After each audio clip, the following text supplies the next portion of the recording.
రైతాంగం ఉన్నట్టుగా చేసే బాధ్యత ఉన్నదా ఏం చెప్పాలి ఇక మీకు ఇక ఇక కౌలు రైతులు అంటే మీరే కదా.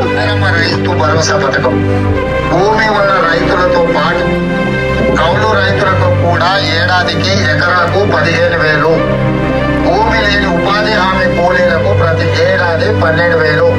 వాళ్ళకు ఉపాధి హామీ అంటే మీరే కదా. మాత్రం శశపిషం లేకుండా అనుమానం లేకుండా పదాలు అటు ఇటు కాకుండా పేర్చి కూర్చి ప్రజలకు స్పష్టంగా చెప్పినము. భూ యజమానికి వచ్చే 15,000 భూ యజమానికి వస్తాయి. కౌలు భూ యజమానులు